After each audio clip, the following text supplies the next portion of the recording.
예배드리러 나오신 여러분들 환영하고 축복하고 사랑합니다. 네, 성가대 주악에 맞춰서 무상 기도 드리겠습니다.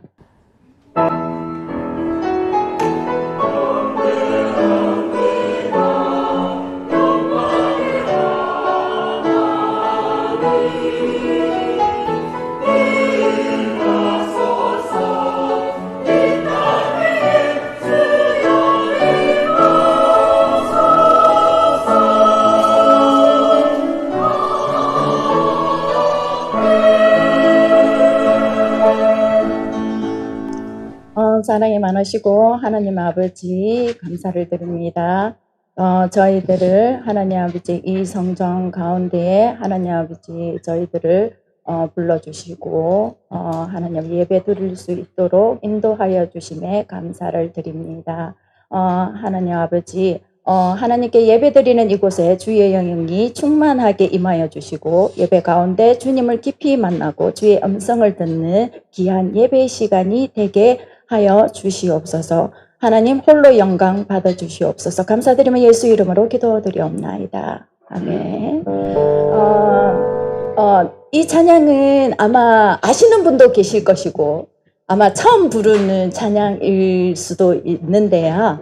이거 아주 단손으로 되어 있는 찬양이고요. 근데 이 찬양은 아주 쉽습니다. 쉽고요. 그리고 축복송입니다. 네.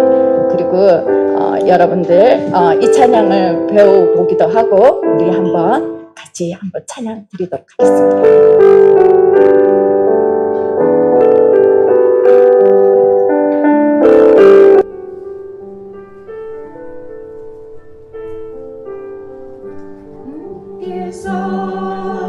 당신을 통해 메마른 땅에 샘을 가게 하시기를 가난한 영혼 목마른 영혼 당신을 통해 주 사랑 알기 원하네. 다시 한 번 더 하겠습니다. 하나님께서 당신을 통해 메마른 땅에 샘을 가게 하시기를 가난한 영혼 목마른 영혼 당신을 통해 주 사랑 알기 원하네. 우리 이렇게 서로 바라보면서 우리 격려하며 축복하며 이 찬양을 드리면 좋겠습니다.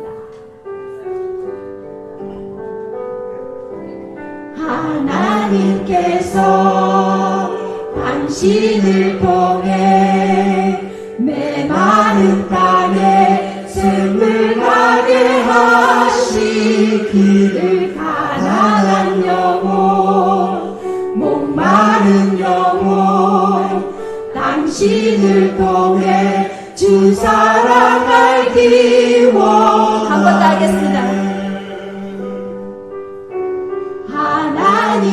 하나님께서 당신을 통해 메마른 땅에 샘을 가게 하시기를 가난한 영혼 목마른 영혼 당신을 통해 주 사랑 알기 원하네.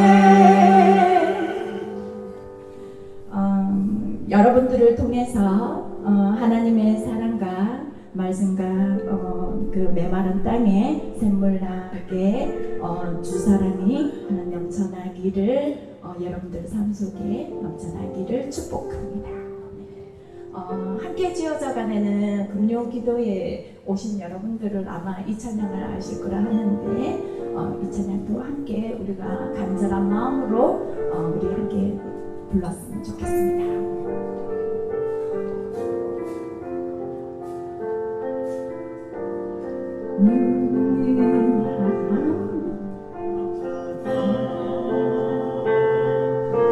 사랑아 기도할 때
서로 이어져 주가 거하실 성전이 되네.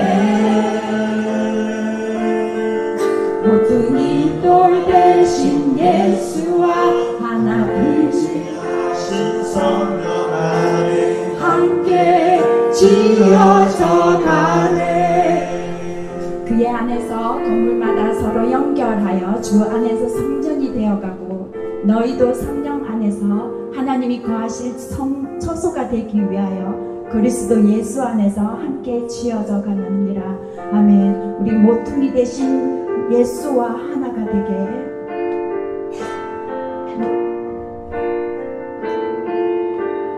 모퉁이 대신 예수와 하나님께 하신 성령 안에 함께 지어져 가네. 하나님 안에서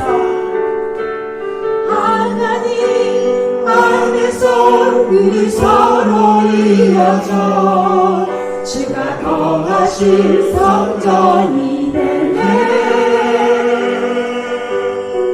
모퉁이 되신 예수와 하나 되게 하신 성령 안에 함께 지어져 가네.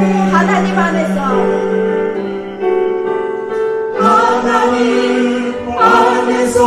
우리 서로 이어져 주가 거하실 성전이 되네. 모퉁이 돌 대신 예수와 하나 되게 하신 성령 안에 함께 지어져 가네. 한번 더 하겠습니다. 하나님 안에서 우리 서로 이어져 주가 거하실 성전이 되네.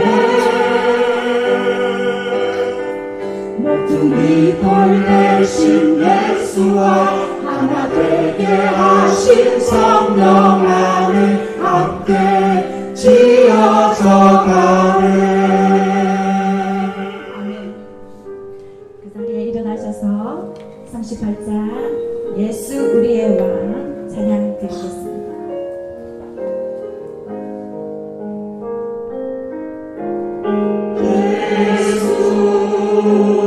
우리 왕이여 이곳에 오셔서 우리가 왕께 영광을 받아주소서. 우리 주님에게서 주님은 우리 왕이라. 왕이신 예수님 오셔서 다정하사 다스리소서.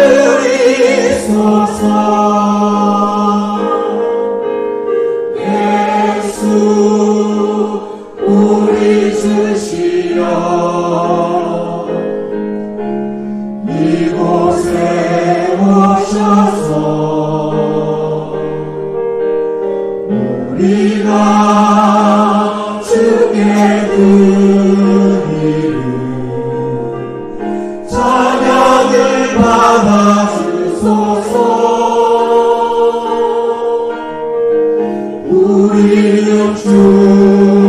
주님의 종들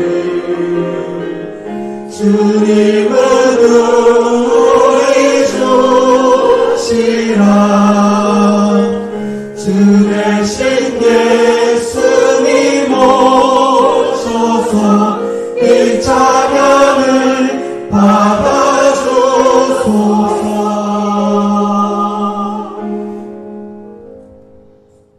하시겠습니다. 나는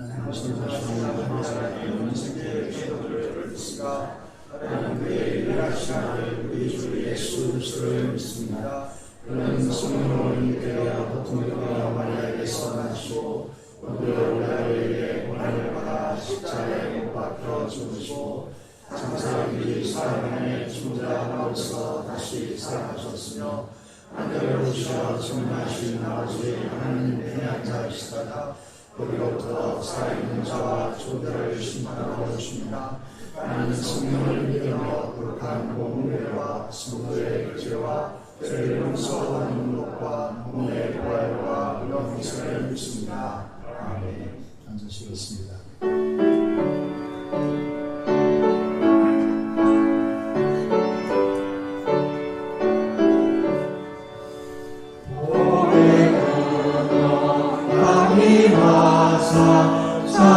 찬송하게 하소서.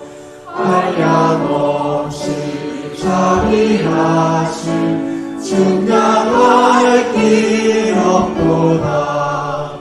천사들의 찬송가를 내게 거르시소서. 은속하신 그 사랑을 항상 찬송합니다. 주의 크신 도움 받아 이때까지 왔으니 이와 같이 천국에로 이르기를 바라네.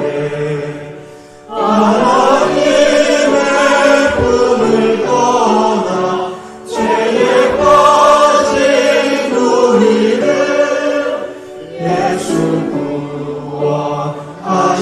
구원하시려고 보혈 흘려주셨네. 주의 귀한 은혜 받고 일생 빚진 자 되네. 주의 은혜 사슬 되사 나를 주께 내소서. 우리 몸은 연약하며 범죄하기 쉬우니 하나님이 받으시고 천국을 지소서. 아멘.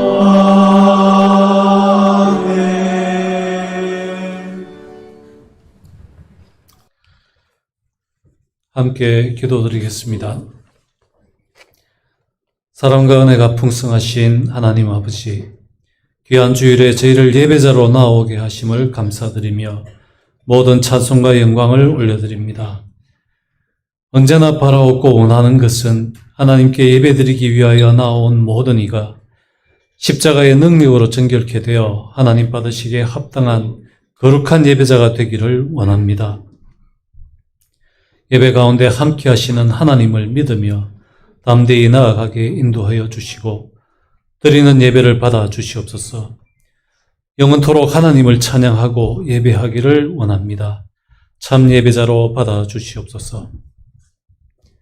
세우신 목사님에게 성령 충만하심으로 함께 하시어 능력의 말씀을 선포하도록 인도하여 주시며 선포하시는 말씀을 잘 이해할 수 있도록 은혜를 더하여 주시고 알게 하신 하나님의 말씀에 순종하며 거룩한 삶을 살기를 원합니다. 진정한 회개와 감동을 주시고 삶을 회복시키시고 변화시키시는 하나님의 은혜를 경험하는 예배 되기를 간구합니다. 연약한 저희를 단련시키시고 든든히 세우셔서 하나님 나라의 일에 사용하여 주옵소서. 날마다 하나님의 은혜를 고백하게 하옵소서. 연약한 모습이 변화되어 강하고 담대하게 하여 주시고 오직 주님만을 위하여 모든 막힌 벽을 뛰어넘어 순종하며 섬기도록 도와주시옵소서. 교회된 우리는 오직 주의 은혜 때문에 함께 공동체로 이루고 있다는 사실을 생각하고 서로를 위로하고 격려하며 세워줄 수 있도록 성령님 도와주시옵소서. 나의 헌신과 섬김이 그리스도가 높아지는 통로가 되게 하옵소서 하는 마음으로 헌신하고 섬길 수 있기를 원합니다. 그런 귀한 마음을 주시고 한 손이 하는 일을 다른 손이 알지 못할 정도로 겸손함으로 하게 하옵소서. 날마다 의에 줄이고 목이 마릅니다.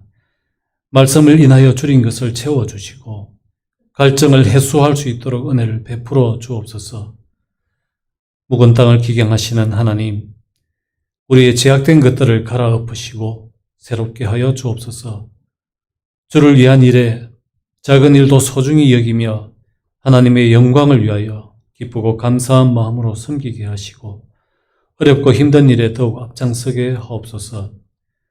넘어질까 조심하라고 하신 말씀을 기억하고 항상 겸손하며 신중하도록 인도하여 주옵소서. 세상과 부딪힐지라도 오직 하나님의 말씀에 순종하는 삶이 되기를 원합니다. 모든 판단의 기준은 오직 하나님의 말씀이 되어 주께 범죄하지 않기를 원합니다. 주의 말씀을 내 마음에 두고 말씀에서 길을 찾게 하옵소서. 온 마음을 다하여 말씀을 지킬 때 막힌 것들이 해결되고 우리를 힘들게 하는 모든 것이 오히려 유익이 되고 기쁨이 되게 변화시켜 주시옵소서.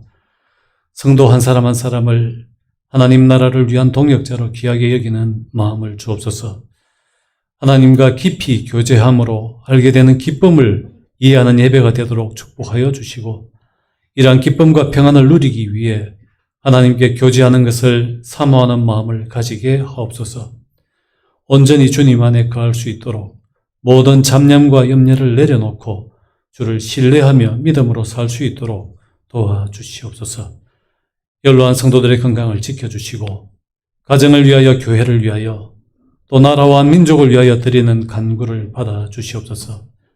예배를 위하여 섬기고 헌신하는 이들을 축복하여 주시고 예배를 위하여 세우신 찬양대 위에도 성령의 도우심으로 하나님 기뻐하시는 기도와 고백의 찬양을 올려드리도록 인도하여 주옵소서.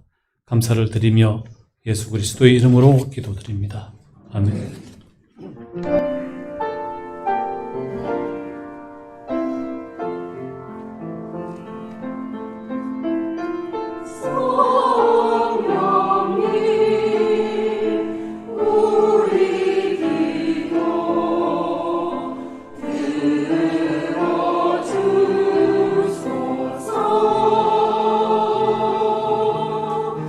주님의 크신 사랑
기도드리겠습니다. 하나님 아버지 감사합니다. 우리의 예배를 흠량하시고 찬양을 받아주시며 앞서 간구한 간절한 기도를 연락하시고 오늘 성도들이 하나님 앞에 나와서 기도하는 모든 기도가 하나님 앞에 흠량되어서 성령 하나님의 충만한 역사가 우리에게 넘치도록 인도하여 주시기를 간절히 손을 들이며 우리 주 예수 그리스도 이름으로 기도드리옵나이다. 아멘.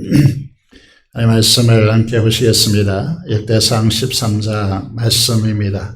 1절에서 14절의 말씀 함께 보시겠습니다. 구약성경 631페이지에 있습니다. 역대상 13장의 말씀입니다. 읽도록하겠습니다. 다윗이 천부장과 백부장 곧 모든 수의관과 더불어 언론하고 다윗이 이스라엘의 온 회중에게 이르되 만일 너희가 좋게 여기고 또 우리의 하나님 여호와께로 말미암았으면 우리가 이스라엘 온 땅에 남아있는 우리 형제와 또 초원이 달린 성읍에 사는 제사장과 레위 사람에게 전령을 보내 그들을 우리에게로 모이게 하고 우리가 우리 하나님 궤를 우리에게 옮겨오자 사울 때는 우리가 궤 앞에서 묻지 아니하였느니라 하매 백성의 눈이 이를 좋게 여김으로 온 회중이 그대로 행하겠다 한지라. 이에 다윗이 애굽의 시올 시내에서부터 하맛 어기까지 온 이스라엘을 불러 모으고 기랏 여아림에서부터 하나님의 궤를 메우고자 할세. 다윗이 온 이스라엘을 거느리고 발라 곧 유다에 속한 기랏 여아림에 올라가서 여호와 하나님의 궤를 메우려 하니 이는 여호와께서 두 그룹 사이에 계심으로 그러한 이름으로 일컬음을 받았더라. 하나님의 궤를 새 수레에 싣고 아비나답의 집에서 나오는데 우사와 아히오는 수레를 몰며 다윗과 이스라엘 온 무리는 하나님 앞에서 힘을 다하여 뛰놀며 노래하며 순과 비파와 소고와 재금과 나팔로 연주하니라. 기도내 타작마당에 이르러서는 소들이 뛰므로 우사가 손을 펴서 궤를 붙들었더니 우사가 손을 펴서 궤를 붙듦으로 말미암아 여호와께서 진노하사 치심에 그가 거기 하나님 앞에서 죽으니라.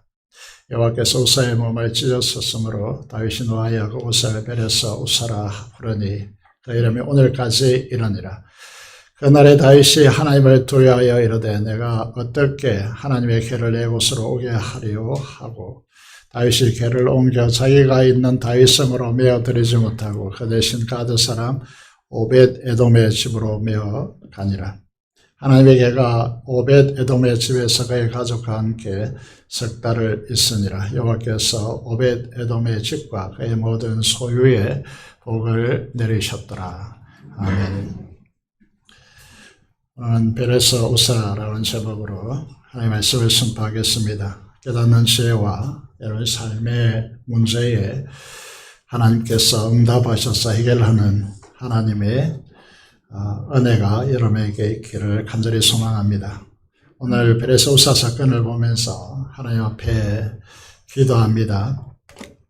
우리 교회 성도님들이 오직 말씀대로 살아가는 은총이 있게 해달라고 기도하게 되었습니다. 그래서 시간 함께 이렇게 인사하면 좋겠습니다. 오직 말씀대로의 축복을 누리십다. 이렇게 인사하면 좋겠습니다.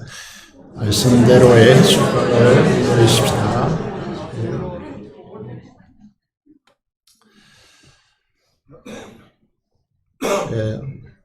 이제 다윗이 사무엘이 다윗의 기름 부어서 이스라엘 백성의 왕으로 삼으신 이제 역사가 있었는데 이제 도망자의 삶을 10년 동안 살았고 헤브론에서 유다의 왕이 되어서 7년 6개월을 보냈습니다. 그리고 난 뒤에 이스라엘 전 지역의 지도자들이 다윗에게 찾아가서 다윗과 언약을 맺고 기름을 부어서 이스라엘 전체의 왕이 되었습니다. 그리고 그를 뒷받침하는 천부장, 백부장 조직을 갖추게 되어지고 주변 국가에서 조공을 받는 나라로 변모하게 되었습니다. 다윗이 이스라엘 전체 왕이 되어지고 나라가 안정되었을 때 가장 하고 싶은 것이 무엇인가라고 하는 이 이제 상황에서 그가 하고 싶어하는 것이 다윗이 누구인가를 우리에게 보여주는 중요한 시금석이 되는 것이죠. 우리도 마찬가지입니다. 우리가 학교를 졸업하고 직장을 가지고 이제 가정을 가지고 또 사업을 하고 우리가 어느 정도 삶을 성공하여서 안정이 되었을 때에 여러분 무엇을 하고 싶습니까? 이것이 바로 우리가 누구인지를 이제 보여주는 부분이죠. 다윗은 무엇을 하고 싶어 합니까? 1절에, 오늘 본문의 1절에 보면 하나님의 법궤를 예루살렘으로 가져오고자 합니다. 이를 위해서 먼저 지도자들과 이제 의논하게 되어지죠. 그래서 지도자들과 의논하고 그 결과를 온 회중 이스라엘 백성들에게 알립니다. 그런데 이 중요한 과정에서 하나의 잣대가 작동되고 있죠. 그것이 무엇입니까? 다윗 왕이 원하고 지도자들이 원하고 온 백성이 원한다 할지라도 하나님께서 과연 원하시느냐라고 하는 이것입니다. 그래서 하나님께서 정말 이 일을 원하신다면 다윗이 이렇게 이스라엘에게 천명하게 되어지죠. 소외된 자들, 아직도 이곳에 오지 못한 모든 사람들을 다 모아서 이 법궤를 가져오는 일에 동참케 하자라고 하는 일을 이제 말을 하고 있는 것입니다. 온 이스라엘 모든 백성들이 집중된 가운데서 다윗은 하나님의 법궤를 다윗성 예루살렘에 가져오고자 합니다. 왜 이 일이 이토록 중요한 문제일까요? 여러분, 이 역대상은 말씀드리는 대로 바벨론 포로에서 돌아온 이스라엘 백성들을 위해서 하나님께서 에스라가 기록되었다는 말도 있지만은 에스라를 중심으로 한 하나님의 사람들이 이들에게 역대기를 말씀하시는 이유가 어디에 있다고 생각하십니까? 우리도 생각해 보시면 강복절에 있기 때문에 올해 80주년인데 이스라엘과 상황을 비교해 보시면요, 훨씬 더 심각했습니다. 여러분, 우리나라도 징용으로 끌려간 사람들이 있지만은 이스라엘 유다 지파, 유다 사람들은 아예 바벨론 포로로 대부분 다 바벨론 포로가 되어지고 그 외 사람들은 다 죽었습니다. 그리고 바벨론 포로에서 70년간을 보냈습니다. 그런데 시편 126편의 말씀을 보시면요, 도무지 기대할 수도 예측할 수도 없는 상황에서 하나님께서 이사야 선지자를 통하여 예고한 대로 파사 페르시아 초대왕 고레스를 통하여서 칙령을 발표함으로 이제 이스라엘 백성들이 예루살렘으로 돌아오는 이 이제 해방을 누리게 되어지는 것이죠. 돌아올 때 그들은 이렇게 고백하고 있습니다. 여호와께서 시온의 포를 돌려보내실 때 우리는 꿈꾸는 것 같았도다. 정말 꿈에서조차 기대할 수 없었던 일이 그들에게 일어난 것이죠. 그런데 바벨론 포로에서 귀환한 유다 백성들이 예루살렘에 도착하여서 당면한 현실은 너무나 벅찼습니다. 너무나 답답했다는 거죠. 보시면 바벨론 침공으로 예루살렘 성 안에 있던 가옥들은 삶의 터전이죠. 대부분 가옥들이 불탔습니다. 폐허가 되었습니다. 그리고 예루살렘 성벽은 무너졌습니다. 다 해파했기 때문이죠. 그리고 성전은 이제 완전히 해파되어진 상황이죠. 그래서 돌아온 사람들의 가세는 어떤 것이겠습니까? 우선 자신들의 가족들이 살 집을 짓고 생계를 꾸려가는 것도 너무나 힘든 상황이고, 그에다가 이 집만 지어서 되는 문제가 아니고 주변에 적들이 많았기 때문에 예루살렘 성벽을 쌓아야 했습니다. 쌓는 이 성벽을 쌓는 이 부분에서 느헤미야서에서 전에도 말씀드린 것 같이 감당해야 되기 때문에, 느헤미야서에서 쓰고 있기 때문에 그의 대적들 산발랏을 중심으로 해서 암몬 사람 도비아까지 이 부분에 성벽을 쌓는 부분에 대해서 비웃고 비아냥거리고 비방합니다. 그래서 암몬 사람 도비아가 이렇게 말하죠. 곁에 있다가 그들이 건축하는 돌 성벽을 보면서 여우가 올라가도 꼭 무너지리라 라고 그렇게 조롱하게 되어지는 것이죠. 여러분, 거기에다가 예루살렘의 성전을 건축해야 되는 부분입니다. 무엇보다도 중요한, 성경적으로 보면 너무나도 중요한 문제인데, 바벨론 포로에서 돌아온 예루살렘 거민들이 볼 때는 먹고 사는 문제와 별 크게 도움이 되지 않는다라고 생각할 수도 있는 문제죠. 우리가 이 성전을 재건하는 이 일이 너무나 중요했는데, 우리 생각해야 될 부분이죠. 쉬운 일에는 별로 방해가 없습니다. 그런데 정말 중요한 일을 행할 때는 반드시 방해하는 현상이 일어난다는 것이죠. 여기 오시면 이 성전 건축하다가 중단되었는데, 왜 그렇게 중단되었느냐 하면, 방백, 총독으로 보입니다. 르훔과, 그리고 서기관 심세가 페르시아 왕인 아닥사스다 왕에게 상소를 올립니다. 그 상소의 내용이 적혀져 있는데요. 예루살렘은 대대적으로 반역이 심했습니다. 그래서 이게 제국이 예루살렘으로 들어와서 정복했지만 반발심이 심한 것이죠.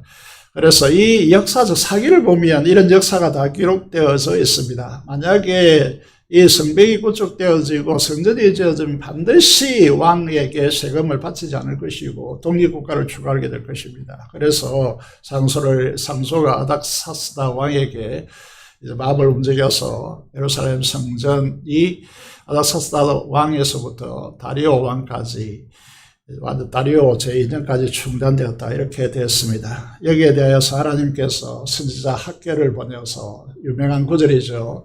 너희가 편백한 지백가 하면서 이렇게 성전 건축을 방치할 수 있느냐. 이또의 손자 스가랴를 통해 이 성전을 다시 건축해야 되는 중요한 시대적인 변화가 무엇이냐라고 하는 부분을 지난주에 스가랴 4장을 통해서 말씀드렸습니다. 그러다 핵심적인 인물이 바벨론 포로에서 제3차로 귀환하는데, 그 인물이 율법의 학자 겸 제사장, 사독의 자손인 에스라가 귀환하여서 성전 건축이 재건되어서 완성되어지는 그런 과정을 거치게 되었습니다. 여러분, 이 에스라가 이스라엘 어린아이로부터 노년일까지 수문학 강장에 다 모아서 하루 종일 말씀을 선포하게 되어지는데, 우리 같이 예배 1시간 정도가 아니고 하루 종일 하나님의 말씀을 듣게 되는 그 핵심의 내용이 무엇이냐 하면, 우리가 왜 성전을 건축해야 되느냐라고 하는 문제와, 우리가 바벨론 포로 70년을 보내고 귀환했는데 이 시대에 우리의 시대의 사명이 무엇이냐, 이 가지고 설교하게 되어지는 것이죠. 그 핵심이 우리가 이 말씀을 보게 되어지는데, 이 부분에 보시면요. 여러분, 에레미야 선지자가 유다의 패망 직전까지 활동했던 패망의 그 시대에 활동했던 선지자이지 않습니까? 에레미야 선지자가 이렇게 말합니다. 요시야 왕 때라는 것은 잘 아시다시피 이스라엘에게는 굉장히 쇠퇴가는 멸망으로 치닫고 있는 이 이스라엘과 유다예요. 유다 마지막 종교개혁이 일어나는데, 그것이 스기야 왕과 요시야 왕 시대입니다. 이 요시야 왕 때 그의 아들들의 시대에, 아들들의 형제들이 이게 왕위를 개상하는데, 그때에 바벨론에서 유다의 패망이 일어나지 않습니까? 요시야 때에 하나님께서 이렇게 말합니다. 여호와께서 또 네게 이르시되 너는 패역한 이스라엘이 행한 바를 보았느냐. 구원국 이스라엘은 이미 패망했습니다. 무엇 때문에 패망했느냐라고 하는 것이죠. 그가 모든 높은 산에 오르며 모든 푸른 나무 아래로 가서 거기서 행음하였기 때문이다. 유다도 이 죄를 반복하고 있다는 것입니다. 이게 무슨 말이죠? 예루살렘에 성전, 중앙성소가 있는데, 성전이 있는데, 여기까지 거리가 멀고 가기 힘들고, 그곳에 가서 하는 것이 무엇입니까? 번제 드리고 건제, 속죄제, 제사를 드립니다. 우리식으로 표현하면 맨날 죄를 지적받는단 말이죠. 그리고 제사장들이 가르치는 것이 뭐냐라고 하면 1년에 적어도 3차례 가야 되는 거죠. 가서 무엇을 이제 교육받느냐 하면 일반적인 바알과 아세라를 섬기는 이 방식을 생각해 보시면요. 비를 달라 하면 끝납니다. 비를 주십시오. 그리고 그 비도 생각해 보시면요. 농사를 짓는데 직접적으로 보이는 거잖아요. 늦은 비, 이른 비가 이스라엘에 오는데 마치 그것이 바알과 아세라가 주는 것처럼 그렇게 이제 문화를 호도했기 때문에 이스라엘 백성들이 단순하단 말이죠. 이 부분이 단순하고 비를 달라오면 비가 오면 이제 농사가 잘 되고 목축도 잘 되고 이렇게 되는 것이니까 눈에 보이고요. 그리고 현실적으로 이제 임팩트가 크죠. 그러니까 이스라엘 백성들이 예루살렘 올라가면 맨날 죄 지적받는단 말이에요. 내 죄인이다. 죄를 회개하라. 이렇게 한단 말이죠. 그리고 여러분 기독교가 이제 다른 종교와 비교해 보시면요. 굉장히 윤리적 요구가 높단 말이에요. 그리고 이 성경을 보면 알겠지만은요. 아무리 신앙을 위해서 궁구하고 또 연구하고 해도 끝이 없단 말이에요. 복잡하단 말이에요. 생각해 보시면요. 그런데 다른 종교 보면 대부분 이제 간단합니다. 불교도 복잡한 것 같지만 굉장히 간단한 이야기거든요. 너희가 자연의 대우주의 순환에 욕심 다 버리고 거기에 기해서 이 순환에 편성해서 물욕 욕심 다 버리고 살라 이건 거거든요. 그래서 생각해 보시면요. 하나님께서 너희의 비를 주는 바알과 아세라를 섬기고 있는데 거기서 떠나라. 그거는 영적인 가늠이다. 에레미야 3장 7절 세 번을 글씨가 좀 작아서 죄송한데 제가 읽어보면 그래도 나는 그가 이 모든 음행을 한 다음에 다시 나에게로 돌아오려니 하고 생각하였다. 그러나 그는 끝내 돌아오지 않았다. 신실하지 못한 그의 악은 유다까지도 그 언니의 이제 뭘 했다라고 하는데 이거 악을 계속해서 반복했단 말이죠. 그 결과가 무엇입니까? 오늘도 마찬가지죠. 우리에게 하나님 중심, 말씀 중심, 교회 중심의 삶을 구축해라, 삶을 정돈해라 라고 우리에게 요청받습니다. 한 집사님이 어제 청소하고 난데 이렇게 말씀하시더라고요. 우리 주변에 특별히 김해 지역이나 이런 지역에 이슬람이 많은데요. 이게 김해 지역은 사이렌이 울린다고 제가 하는 걸 들었는데 그게 울리면요. 그 직장에 어떤 상황에 상관없이 11시가 되면 기도하러 간다는 거죠. 그래서 이 모습을 보면서 나도 하나님을 믿는데 하루에 적어도 세 번 이 시간을 정해서 그렇게 기도해 봐야 되겠다. 이렇게 말씀하시더라고요. 이제 비를 위해서 바알과 아세라 숭배에 젖으니까 예루살렘에 올라가서 계속 죄를 지적하고 너 죄인이다. 너 대신에 내가 키워온 짐승을 데려와서 이 짐승이 제사장이 죽이는 건 아니거든요. 자기가 죽입니다. 너무 이게 친하게 짐승과 교감을 가지고 자기 짐승을 키웠는데 이게 가서 죽여야 되고 맨날 듣는 소리가 왜 그렇게 사냐, 좀 제대로 살아라 이렇게 하니까요. 그래서 이게 귀찮아지는 거죠.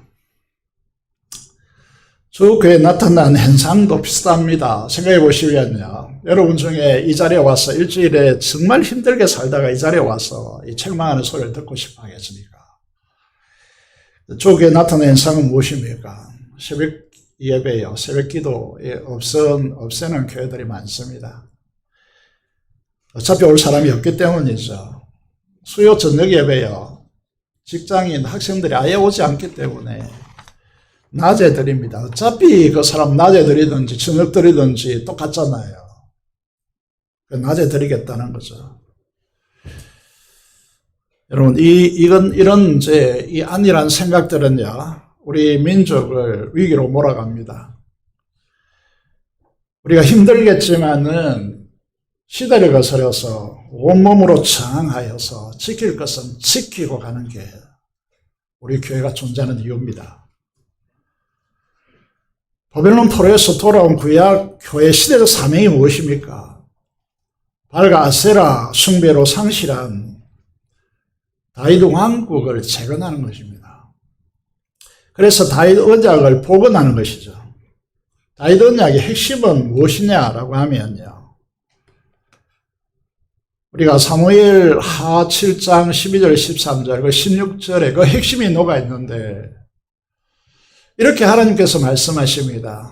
그 아브라함에게도 네 씨를 통하여 천한 만민이 복을 받을 것이다 라고 말씀하셨는데, 다윗에게도 네 씨를 내 뒤에 세워 그의 나라를 견고하게 하고 그는 내 이름을 위하여 집을 건축할 성전을 건축할 것이고 나는 그의 나라 왕위를 영원히 견고히 하리라 라고 하는 것입니다. 내 왕위가 영원히 내 앞에서 견고하리라. 이는 단순히 솔로몬을 이야기하는 것이 아닙니다.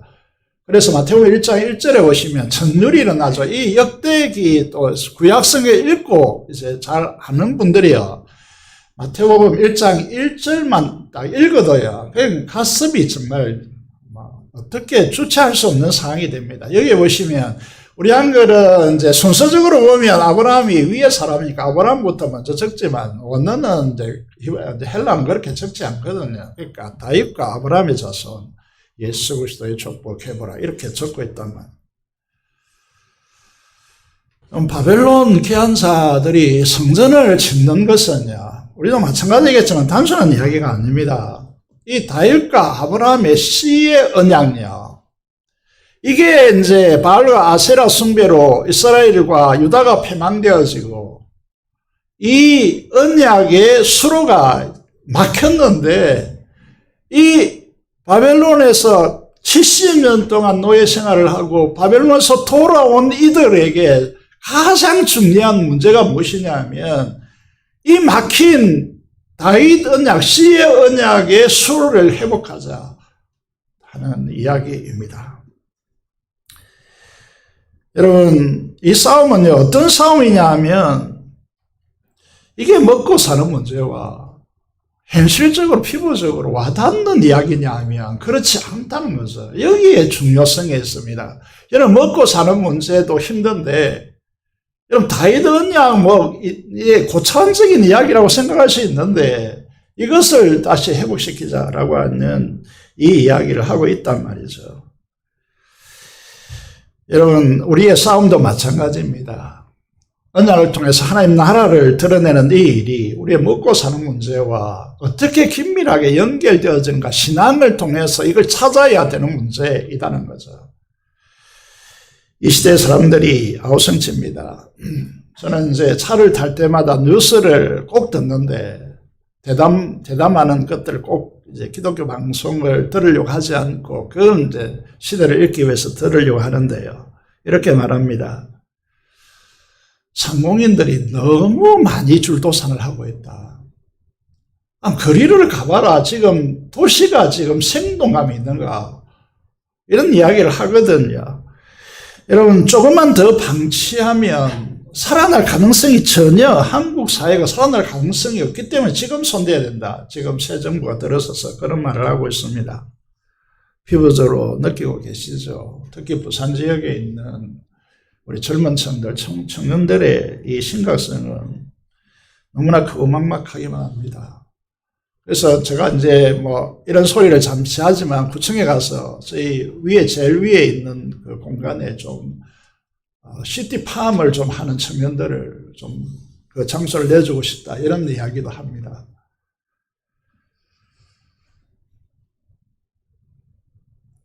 정말 이 크리스찬 사업가들과 직장인들이 이 시대에 어떤 마음을 품고 살아야 될까 고민되는 부분이죠. 오늘 본문의 3절을 보시면요, 이 해답이 뭘까? 이 해결책이 뭘까라는 것이죠. 3절을 보면 이렇게, 3절과 14절을 보시면 이렇게 말하고 있습니다.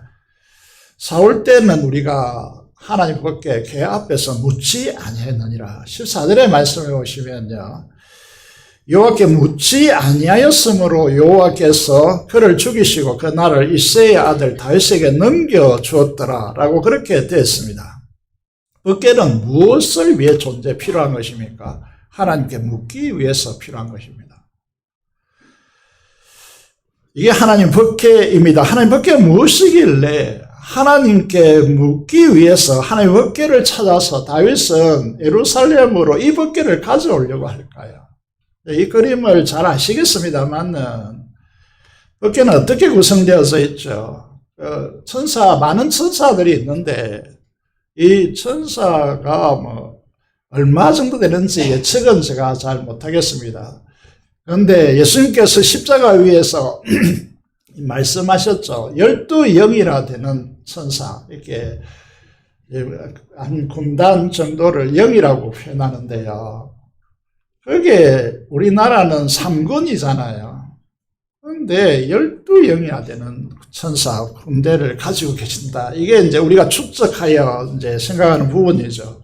그 천사들 중에서 하나님을 가장 근거리에서 모시는 천사를 거룹이라고 이야기하고, 이 거룹 천사가요, 법궤 위에 뚜껑이라고 이야기하는데 여기에 조각되어서 하나님을 향해 눈을 올리지 못합니다. 절대 못합니다. 그 눈을 아래로 깔고 날개를 펼치고, 그곳이 하나님께서 이곳에 임재하는 장소를 표시해 주고 있습니다.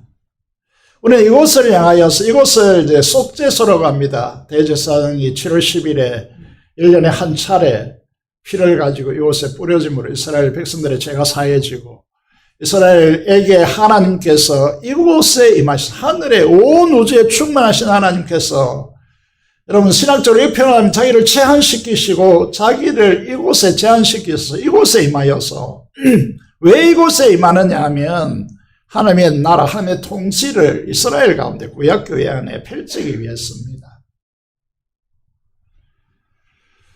그리고 그 법궤 안에 세 가지가 있지만은 아론의 쌍난 지팡이하고 만나는 이제 부차적인 것이고, 제일 중요한 것이 십계명이 새겨진 두 개의 돌판이죠.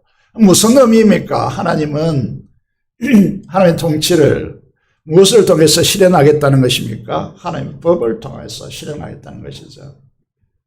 이게 법궤의 핵심이죠. 여기 보시면 묻는 것이 왜 중요하게 되어지느냐 하면, 생각해 보시면 알겠습니다만은 하나님의 뜻을 구하고 그 뜻에 순종함으로써 하나님의 백성된 우리를 통하여 하나님의 통치를 실현하고 의와 평강과 희락이 넘치는 하나님의 나라를 너희에게 선물로 주겠다는 것입니다. 이게 법궤가 가지고 있는 핵심적인 내용이거든요. 그래서 우리는 우리의 의지, 우리 생각이 중요한 것이 아니고 하나님께 물어야 된단 말이에요.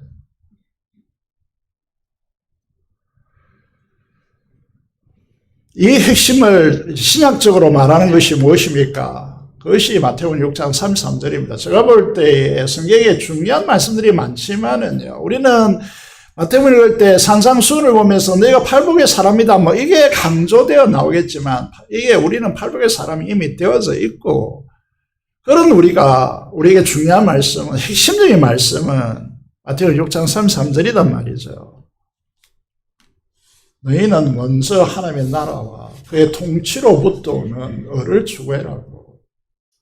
그리하면 순서적으로 중요한 문제죠. 그리하면 이 모든 것, 너희가 원하는 바가 뭐냐, 너희가 소원하는 바가 뭐냐, 하나님 앞에서 기대하고 있는 바가 뭐냐라고 하는 것입니다. 정말 내가 할 수 없는 하나님께서 해주셔야 한다는 이 절박한 문제가 이 모든 것에 포함될 수 있는데, 그것을 하나님께서 먼저 하나님의 나라를 구하는 자들에게, 그의 통치를 갈망하는 자들에게 멀티플라이 이루어 주겠다라고, 더하여 주겠다라고 약속하시는 것이죠. 그런데 사울이 왕이었지만은 이 법궤를 중요시 여기지 않습니다. 법궤를 중요시 여기지 않았다는 말은 자기의 의지와 뜻이 중요했지 하나님께 묻지 않았다. 그래서 그는 폐기되었습니다. 다윗은요, 양측이부터 벌써 하나님 앞에 묻는 인생을 살았기 때문에 너무나 당연한 것입니다. 자기 가족이 잡혀갔는데 하나님께 그 기법한 상황에서 묻습니다. 하나님 갈까요 말까요? 사울은요, 위기가 닥칩니다. 사무엘상 28장의 내용을 보면 블레셋이 침공합니다.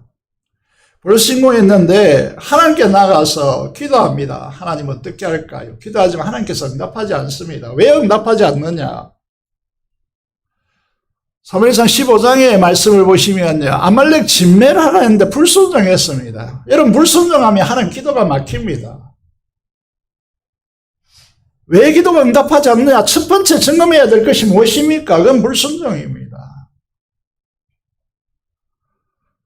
그러면 이게 블레셋이 쳐들어왔습니다. 엄청난 규모로 쳐들어왔기 때문에 두려움에 휩싸였습니다. 그때 이 다윗은, 사울은 하나님께 나아 기도했지만 기도가 응답되지 않습니다. 하나님께서 묵묵부답이었습니다. 그럼 어떻게 해야 될까요? 회개해야 됩니다. 눈물로 기도해야 됩니다. 하나님 품 안으로 더 파고들어야 됩니다. 자식이 있습니다. 자식이 징계를 했습니다. 근데 그 자식이 아버지 욕하면서 막 뛰쳐나와버렸다. 이는 진정한 자식 아니에요. 더 파고들어야 됩니다. 잘못했다고 용서해달라고 더 파고들어야죠.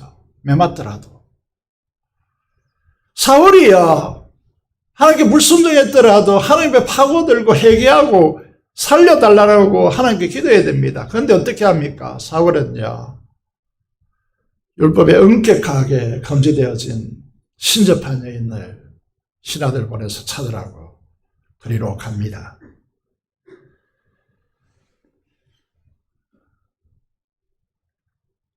여러분, 우리도 마찬가지인데 오늘날 크리스찬들이 기도가 막히고 하나님의 응답이 없다 보니까 어디로 찾습니까?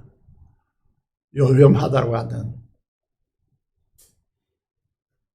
점쟁이를 찾아가가지고 줄을 섭니다. 줄을 서가지고 이야기를 들어보면 근사님 뭐 어쩌고 저쩌고.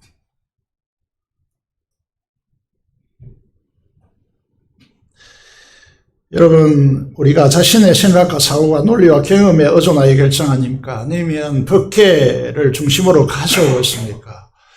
기도가 없는 인생은요, 위험한 인생입니다. 사랑하는 성도 여러분, 인생의 난제를 놓고 하나님께 물으십시오. 기도하셔야 됩니다.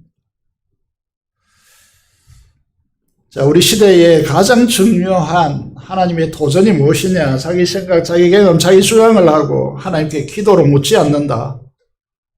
여러분, 지금 현재 잘 나가고 있고 하나님 없어도 잘 될 수 있을 것 같고 막 이렇게 하죠. 심각한 타격 상황이 옵니다. 심각한 문제에 직면하게 된다는 거죠. 기도를 외면하고 자기 소견대로 온 대로 행하여 보십시오. 여러분, 보이지 않는 곳에서 영적 감옥이 들어옵니다. 영적 흑암이 그의 인생 속에 들어온다는 거죠. 기도가 막히고 기도해도 사울과 같이 응답이 없는 사람이 되면요, 굉장히 위험한 사람이 됩니다. 다윗은 하나님께 나아가 묻고 하나님의 통치를 실현하고자 법궤를 찾아서 예루살렘으로 가지고 옵니다. 다윗으로는 최선을 다해서 이 문제를 다루고 있습니다. 최고의 그 당시 자재라고 하신 잣나무로 새 수레를 만듭니다. 그리고 그 새 수레에다가 하나님의 법궤를 이렇게 놓고 소를 끌고 예루살렘 성 다윗성으로 가져옵니다. 그때 다윗과 함께 한 사람도 빠짐없이 참여한 이 축제 예배 현장에서 어떻게 합니까? 8절을 보시면요, 하나님 앞에서 힘을 다하여 뛰놀며 노래하며 그 당시에 최고의 악기라고 할 수 있는 수금과 비파와 소고와 재금과 나팔로 연주하면서 하나님을 찬양합니다. 그렇게 오랫동안 보관하고 아이나답의 집에서 보관했는데 그의 손자들이죠. 그 시간이 갔으면 그의 손자 우사와 아이오, 이게 사무엘상의 이 아이오라고 하는 인물, 또 타작마당 이런 인물들이 좀 바뀌고 있습니다. 시간이 지났기 때문이죠. 그런데 넓은 평지의 타작마당의 이유를 알 수 없습니다. 여러분, 타작마당 시골에서 본 분이 있는지 모르겠지만은 여러분, 이게 소가 뭐 돌이 있어서 걸려져서 넘어졌다 뭐 이런 이야기가 아닙니다. 굉장히 넓은 평지고 매끈하게 닦여 있는 평지입니다. 그런데 갑자기 소들이 뛰는 것입니다. 왜 뛰었을까요? 소가 뛰니까 수레에서 이제 이 덮개가 떨어질까봐 우사가 그 덮개를 붙듭니다. 그때 어떤 일이 일어난 것이죠? 하나님께서 진노하십니다. 우사를 치십니다. 그럼 거기에서 적사합니다. 도대체 이 이유가 무엇일까요? 민수기 4장을 보시면요.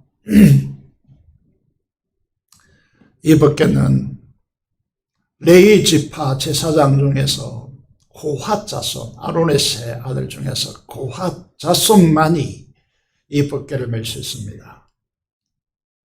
수레에 실어서는 절대 안 되고요. 출애굽기 37장에 보시면 덮개가 이렇게 보았습니다만은 이제 네 군데 고리가 있고 그 고리에 막대기를 끼워서 제사장 고핫 자손들만 매게 되어 있습니다.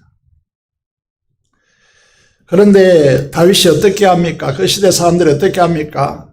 이제 이 엘리와 비느하스, 이제 엘리의 두 아들 홈니와 비느하스 시대 때에 그들은 하나님의 제사드리는 이 제물을 훔쳐다가 먹었기 때문에 하나님께서 그들을 치십니다. 그리고 그 덮개를 가져가면 전쟁에 승리할 줄 알았는데 덮개가 전쟁에 패배하고 이들은 죽고요.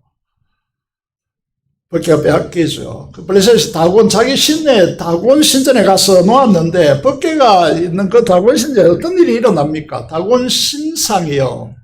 넘어집니다. 그리고 이렇게 놓았더니 그런데 목과 팔다리가 다 절단되어집니다. 그래서 블레셋 사람들이 어떻게 합니까? 이 덮개를 이스라엘 다시 돌려보내겠다 했죠. 그 돌려보내는 방식이 뭐냐 하면, 여러분, 금치 이거를 수레에 싣고요. 덮개를 싣고, 젖먹이 송아지를 둔 이 소 2마리를 가지고 패스메스로 보냅니다. 그런데 이 소가 어떻게 합니까? 송아지를 있으니까 울지만은 뒤로 돌아보지 않고 똑바로 가면 이 하나님의 이 역사이다라고 블레셋 사람들이 많은데 그 소들이 뒤를 돌아보지도 않고 울면서 그 베스메스를 곧장갑니다. 이런 이야기는 머리에 쭈삣쭈삣 서는 정률적인 이야기 아닙니까? 그런데 이 블레셋 사람들이 쓰던 방식을요, 고스란히 가지고 와서 다윗 하나님 백성들이 쓴단 말이죠. 이걸 세속화라고 이야기합니다. 이렇게 하면 안 됩니다. 하나님 백성들이요. 세상이 그렇게 하면 상관없어요. 그렇지만 하나님 백성들이 이렇게 하면 안 됩니다. 이 말씀 모세에 의해서 주어진 이 텍스트요, 이걸 어겼기 때문에 여러분, 하나님은 그 영광, 이 덮개라고 하는 이 하나님의 임재의 영광에 나타나는 현장에 타입하지 않습니다. 절대로 타입하지 않습니다.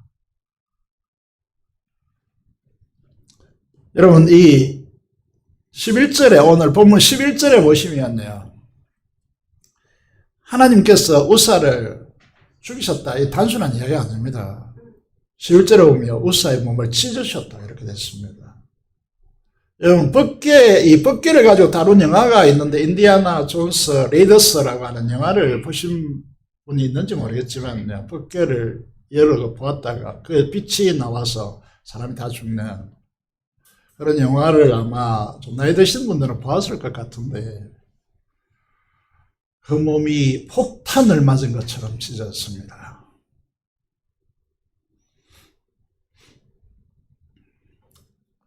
여러분, 저는 하나님을 향한 거룩한 두려움으로 이 자리에 우리 모든 예배자들이 이 예배에 임하기를 원합니다. 저는 두렵습니다. 이 시대가 너무 하나님 앞에서 오만하고 교만하기 때문이죠.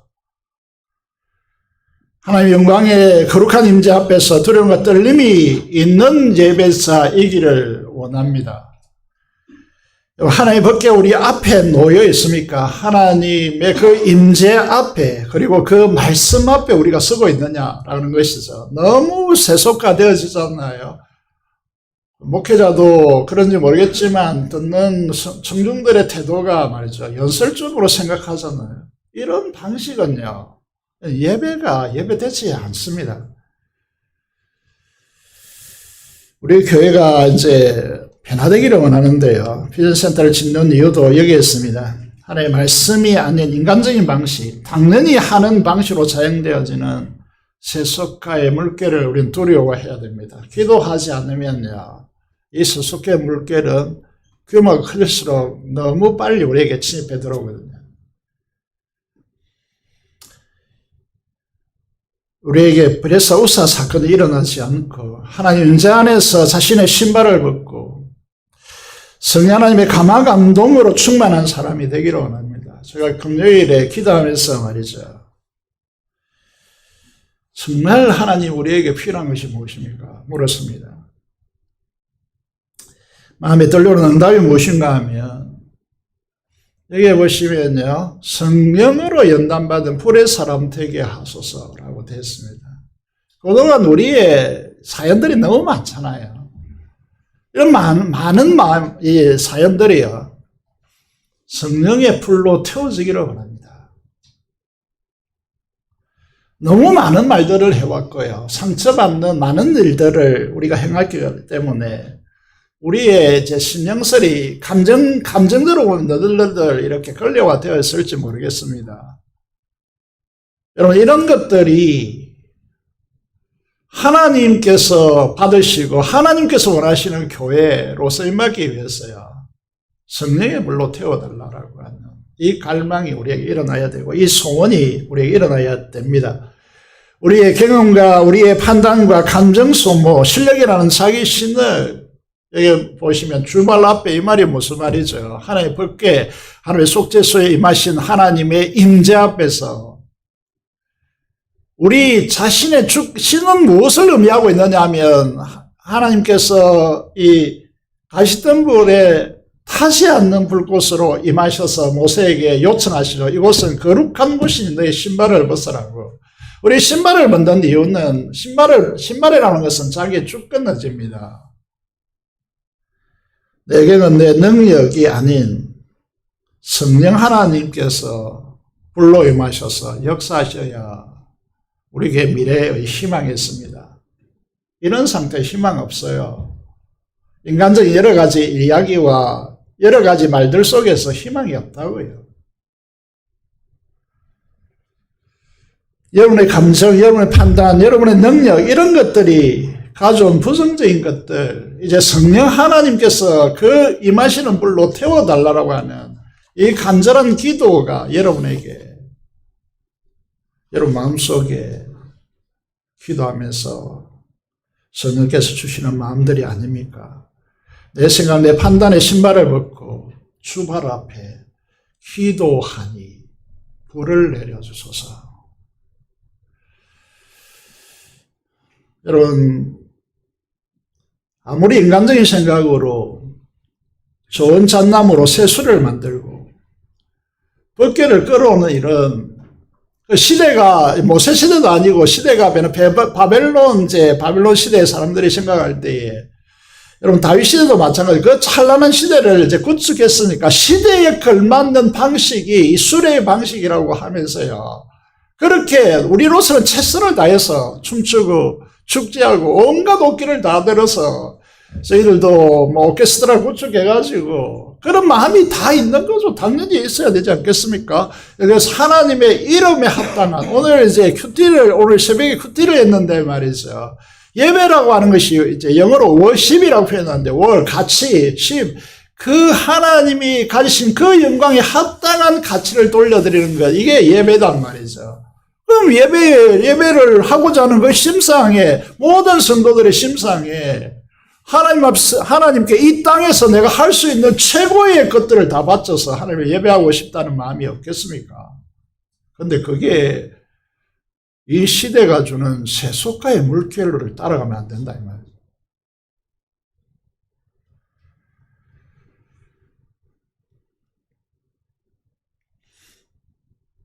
여러분, 이 가사를 이제 불을 내려줘서 내게 성령의 불을 여러분, 여러분은 감성에 따르고 여러분의 그 생각에 따르고 여러분들에게 주어지는 뭐 상황에 따라 다르고 이래서는요 하나님의 역사가 일어날 수 없어요.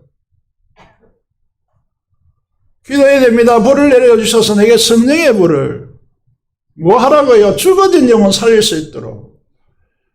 여러분이 평생 이렇게 신앙생활을 해왔는데 여러분 옆에 복음을 듣고 회심하여서 구원의 감격을 가지고 춤추는 사람들이 우리 곁에 있습니까? 라고 하는 질문을 던져야 됩니다. 맨날 옳고 그름에 따지고 잘 됐네 못 됐네 이런 것만 따지고 있다는 건 율법주의죠.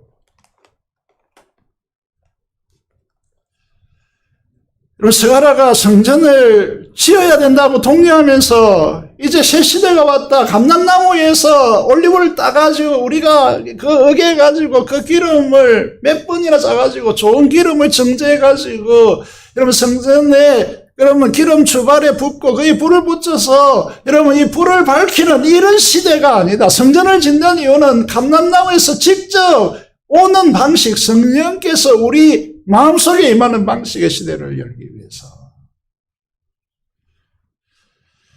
성전을 건축해야 된다 이렇게 말하는 것이죠. 여러분 우리가 지금까지 안 되는 교회를 보시면 기도하는 것 대신에 뭘 합니까? 모여가지고 이래야 된다 저래야 된다. 여러분 판단 언어들 이런 언어들이 한 사람이라도 이렇게 세우고 한 사람도 구원했습니까? 안 했잖아요. 그런데 왜 또다시 지속하려고 합니까? 우리 주변에 거듭난 감격을 가진 자들이 우리 주변에 계속해서 늘어가도록 새로운 시대를 구해야 됩니다. 여러분 이게 바벨론 포로 귀한 자들에게 에스라가 말하고자 하는 핵심이 무엇입니까? 다윗 시대를 회복하자는 것입니다. 우리의 모토는 뭡니까? 초대 예루살렘 교회를 회복하자 했던 이것 아닙니까? 다윗 시대를 회복하자 했을 때에 그럼 다윗의 무엇을 본받고자 한다는 것입니까? 그러면 하나님의 법궤를 자기의 성 다윗성 예루살렘으로 와서 거기에 성전을 짓고 거기에 지성소에서 하나님 앞에 그곳에 하나님께서 임하시고 그곳에 임하신 하나님 앞에 내가 묻자라고 하는 하나님의 뜻을 구하자라고 하는 이 나라를 구축하고자 하는 것입니다. 그걸 핵심적으로 여기 10편 16편은 우리가 죽었다 깨어나도 바로 튀어나올 수 있을 정도로 10편 16편은 외우고 중요하게 생각해야 됩니다. 이게 사도행전 2장에 사도들이 하나님 복음을 전할 때 예수님의 부활을 증거할 때 10편 16편을 인용한단 말이죠. 그만큼 중요한 것입니다. 우리가 죽음의 세력에 갇혀 있는 사람들이 아니라 주님 하나님의 생명력 아래서 살고 있는 사람들이기 때문에 이 부활장에 쓰임받는 이 핵심의 내용에 있어서 8절에 이렇게 말하고 있습니다. 다윗이 문제가 많은 사람이었지만은 그가 하나님께 쓰임받을 수 있는 핵심적인 구절이 뭡니까? 내가 항상 여호와를 내 앞에 모시며 그 뒤에는 잘 아시죠. 내 영혼과 육체와 마음과 마음이 평안하고 이렇게 하는 것이죠. 항상 하나님을 앞에 모시려면 사울과 정반대되는 다윗의 모습이 역대상 14장 10절에 표현되어집니다. 그게 뭡니까? 블레셋이요. 바로의 산 코앞에까지 침공해 왔습니다. 그러면 여러분 다윗에게 있는 사령관들요, 군치관들요, 얼마나 엄청난 사람이냐 하면 한 명이 나와가지고 30명의 적군의 용사들을 부수는 그런 사람들을 절비하죠. 그러면 코앞에 다가왔는데 블레셋가 이 용맹한 사람들 끌고 나 전투하면 되잖아요. 그런데 왜 머물러서 기도합니까? 블레셋 사람들을 치러 올라가니까 주께서 그들을 내 손에 넘기겠습니다. 14절에 봅니다. 14절에 보시면요. 2차 침공에서 다윗이 또 하나님께 묻자온데 하나님이 이르시되 이렇게 됐습니다. 이 내용을 좀 더 풀어서 설명해 보면요. 여러분 잠시 머물러서 하나님께 기도하는 일이 어렵지 않잖아요. 어렵지 않습니다. 여러분들이 습관대로 몸에 배인 습관대로 행동하는 것을 막고요. 잠시 머물러서 하나님께 기도하는 것이 그렇게 힘든 건 아니잖아요. 그런데 그 결과는 너무 다르죠. 이렇게 말합니다. 14장 15절 이하에 보시면 네가 옥나무 위에서 하나님의 군대 소리가 들리거든 행진하라. 무슨 말입니까? 하나님의 군대를 통하여 이 전쟁에 다윗 군대 앞에서 하나님께서 그들을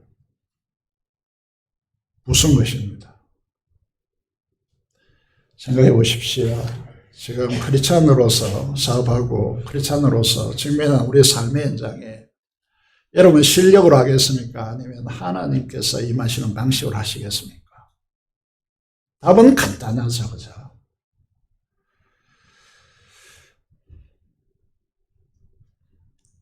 내가 하는 것이 아니라 하나님께서 하셔야 됩니다. 여러분 우리의 사업 현장에 아시겠습니까? 내보다 뛰어난 1000배, 100배 뛰어난 사람들이 절비합니다. 그 틈새를 휘집고 내 능력으로 내 이렇게 지혜로 가지고 이걸 대응할 수 있다라고 하는 생각을 하는 사람은 거의 없을 것으로 보입니다. 특히 크리스찬들이요. 그래서 하나님 앞에 그 문제를 가지고 와서 하나님 앞에 묻고 하나님의 응답을 가지고 하나님께서 앞서 행하시고 하나님께서 행하셨다라고 하는 이 감정을 가지고 우리에게 돌아와서 그 감정을 나누고 지체들을 격려하고 함께 하나님의 일을 도모하는 사람들이 되시길 바랍니다. 사랑하는 제우산교회 성도 여러분, 우리 모두 이 시대에 다윗이 되어서 하나님 존전 앞에서 나가 묻는 기도의 사람이 됩시다. 그리하여서 여러분 우리 이 모임이요 하루속히 모이고 싶다라고 하는 심정을 가지고 우리가 함께 목장교회로 모여서 이것을 나누고 여러분 이 땅에 하나님의 나라를 드러내는 하나님의 언약의 백성들이 되기를 주님의 이름으로 축복합니다. 기도를 드리겠습니다. 하나님 통치를 갈망하는 삶을 살게 하시고 하나님께 묻는 사람이 되게 해달라고 민족복음과 지역복음화 통일을 파스된 선교사를 위해 사람성으로 기도하겠습니다. 기도하겠습니다. 살아계신 아버지 하나님 은혜를 감사합니다. 우리를 사랑해 주시고 여기까지 인도하신 하나님 아버지, 이제 우리는 아버지 우리의 실력과 우리의 노력과 우리의 감정으로 일하는 사람들이 아니라 오직 하나님께 기도하고 하나님께서 행하시고 하나님께서 이루셔서 그것을 증거하는 자들로 우리가 설 수 있도록 하나님께서 역사하여 주시옵소서. 우리 불순적으로 기도가 막혀 있다면 하나님 그 기도를 뚫어내는 회개를 우리가 하나님 앞에 드릴 수 있도록 도와주시고 아버지 하나님 하나님께서 역사하시는 이 시대를 만들어낼 수 있도록 하나님께서 역사하여 주옵소서. 민족 보호를 위해서 기도하고 이 지역 보호를 위해서 우리가 쓰임받게 하여 주시며 피없는 통일을 속히 허락하여 주시고 파송세의 선교사를 통하여 일하여 주옵소서. 감사를 드리며 우리 주 예수 그리스도 이름으로 기도드리옵나이다. 아멘. 찬송가 209장 찬송 드리면서 수면대로 응원하도록 하겠습니다.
기도하겠습니다. 하나님 아버지 감사합니다.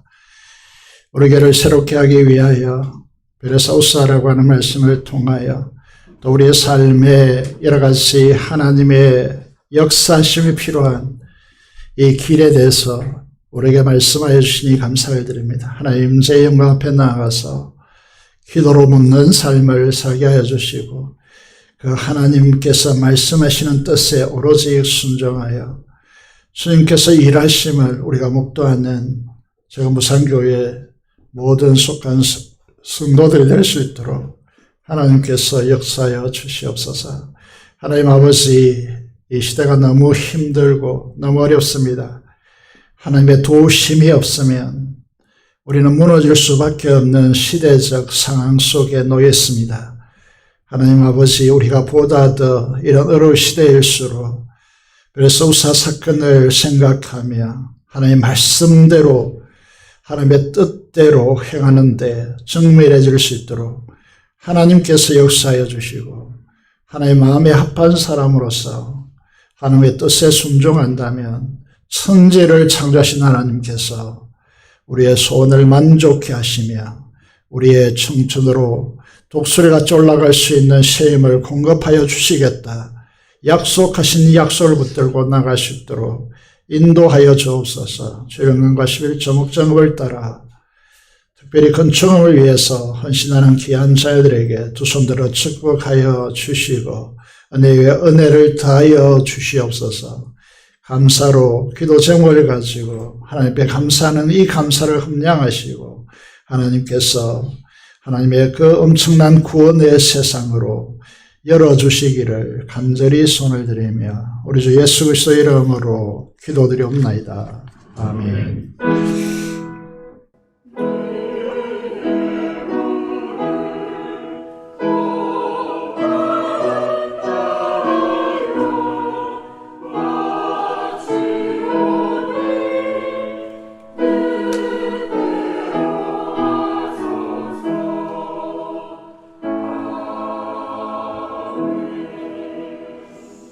소식을 말씀드리겠습니다. 이번에 보시면 오늘 오후 찬양 예배는 선교의 헌신 예배로 드립니다. 우리가 선교 지향적인 교회가 되지 않으면 우리 내부의 문제로 파괴될 것입니다. 우리가 함께 선교를 위해 헌신하는 그런 시간들이 되시면 좋겠습니다. 지금은 우리가 기도할 때입니다. 이 사실을 기억하시고 기도에 헌신해 주시기를 바랍니다. 우리가 1일과 15일에 특세를 드리기로 했는데 주일이라서 2일과 16일에 하고 있습니다. 내일 특별 새벽 기도회가 가집니다. 꼭 오셔서 하나님 앞에 드리고 한 달의 남은 기간 동안을 주님께 어떻게 하면 살기를 바랍니다. 비전 센터 건축이 이루어지고 있습니다. 이제 내부로 들어오고 있습니다. 이번 주에 아마 유리를 엮고 내부 공사로 들어오게 될 것입니다. 그렇게 된다면 이제 공사 거의 끝나가게 될 것입니다. 여러분 많은 헌신과 또 필요한 기구들 보시고 하나님께 주시는 마음으로 헌신해 주시기를 바랍니다. 금요 성령 집회 금요일 9시에 있습니다. 부흥을 기대하고 여러분의 삶에 하나님으로 인하여 주의 형상으로 만족하고자 하는 인생을 살고자 한다면 기도에 함께 동참해 주시기를 바랍니다. 여러분 성약교 사강섭회가 있고 마지막 문구 우리 교회가 전환되기 위해서 긍정의 믿음의 언어를 사용하고 비난을 거치고 헤아리는 그 헤아림으로 나아가는 하나님의 사람들이 되시기를 바라겠습니다. 오늘 그동안 새가족방을 거치고 학신반에서 교육을 받은 김유진 자매의 수료식을 가지도록 하겠습니다. 김유진 자매님 앞으로 나와주시면 감사하겠습니다.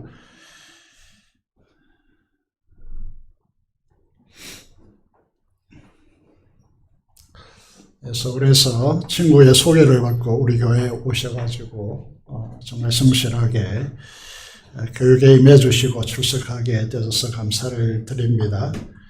제가 잘못 알고 있는지 모르겠지만은 고등학교 때는 바이올린 전공으로 예고를 졸업한 것으로 알고 있습니다. 감사드립니다. 수로장 25-6 성명 김유진 93년 2월 28일생 위 사람은 재무상교회 제자훈련학교에서 세가족관과 확신한 교회에 참여하여 양육 훈련한 가정을 이수하였기에 이 수로증을 수여합니다. 2025년 3월 16일 대한예수교 장로회 재무상교회 담임목사 강정우 성경과 함께 드리도록 하겠습니다. 수고한 박신반 강사님 다시 한번 우리와 같은 박수로 축하해 주시면 감사하겠습니다.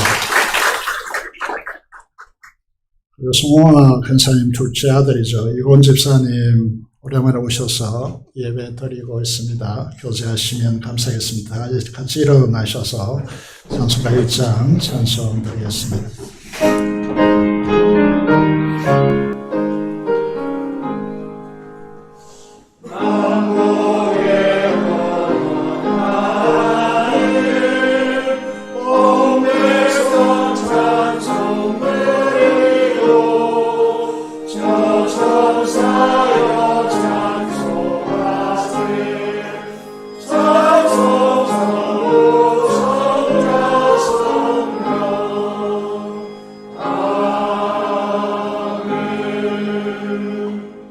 받겠습니다. 지금 우리 주 예수 그리스도의 은혜와 하나님 아버지의 원하신 사랑하심과 성령의 충만, 교통, 감화, 감동하심이 오직 하나님의 말씀대로 살아 하나님의 성전되어지고 하나님의 뜻을 묻고 그것에 순종하기를 원하는 사랑하는 성도들의 심령과 가정과 생활터전 및 지금부터 영원토록 함께 하시기를 축원하옵나이다. 아멘.